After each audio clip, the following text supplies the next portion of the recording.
Okay, so if you missed our practice picture, all we're doing is we're still doing that y equals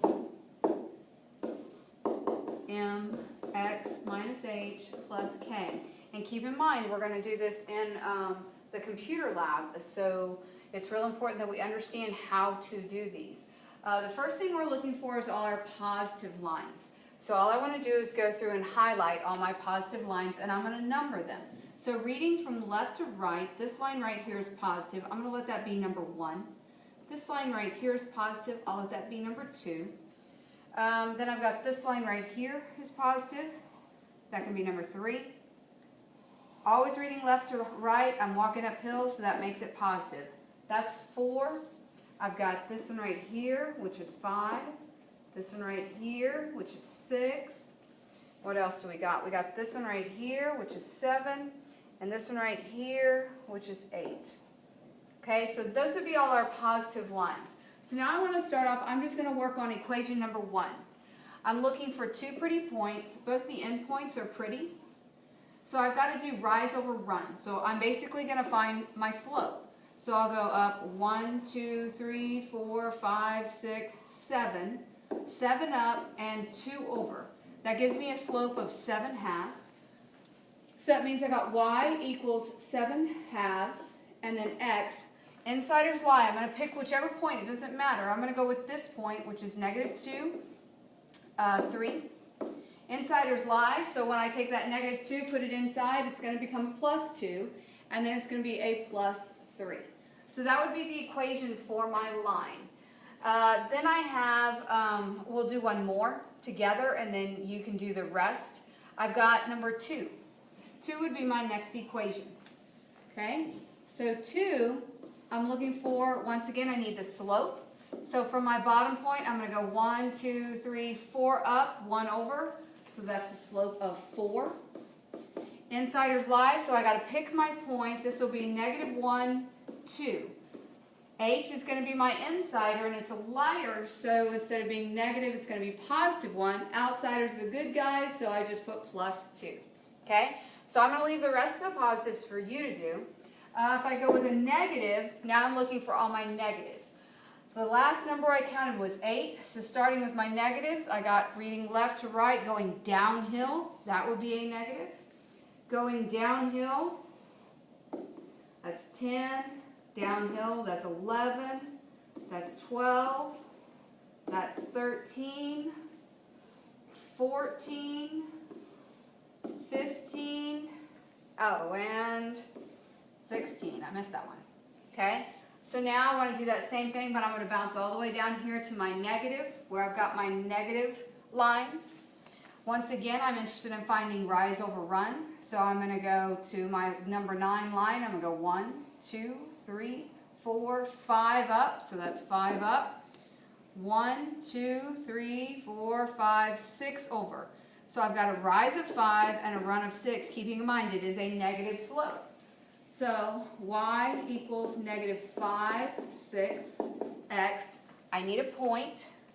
I'm just going to go with this point right here. Doesn't matter which one you use, you'll get the same line. That would be negative 4, negative 2. Insiders lie, so I'm going to put my negative 4 will become a positive 4.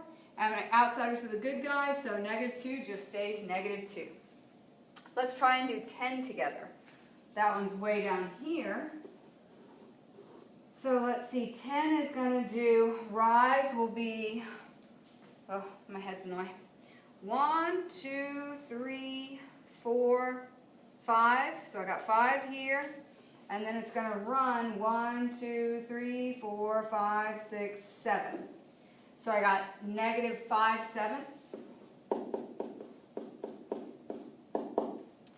Once again, just pick a point. This point's easy enough. It's going to be 0, 1, 2, 3, 4, 5, negative 5. Insiders lie. Well, with 0, it doesn't matter if I add or subtract 0, so that has no impact. And then minus 5. Okay? So those, I've done positive with you, negative. You can complete the rest of those. Let's take a look at these vertical lines. Vertical lines are going to be some that you haven't dealt with very much. Vertical lines are going to be rising, but they will not be running. They will be going up and down. So if you'll notice at the very bottom of your star, here's one. We'll let that be 17, 18, 19, 20. Vertical and horizontal lines are some of the easiest lines because if they're vertical, to write the equation, all you got to do is say x equals and tell me what the x value equals. So for example, at the y-axis right here, x equals 0. So counting over from here, I'd go 1, 2, 3, 3.5. So x equals negative 3.5. For this one right here, 18, I would count over 1, 1.5. So negative 1.5. So if I wrote those as equations, it's just x equals negative 3.5. This was 17, 18. X equals negative 1.5. Now going once again from this where x equals 0, I'm going to go 1, 1.5 for 19. So for 19, x equals 1.5. And then for 20, it'll be 1, 2, 3, 4, 3.5. Sorry, 3.5. So 20 will be x equals 3.5. Okay? Horizontal lines. If vertical lines are x equals, and then I'm betting horizontal lines are going to be y equals. So let's go up here. I've got this line right here, which will let me 21. This can be 22. This can be 23. And then this one can be 24. So if vertical lines are x equals, then this one's going to be y equals. Well, what does y equal right here?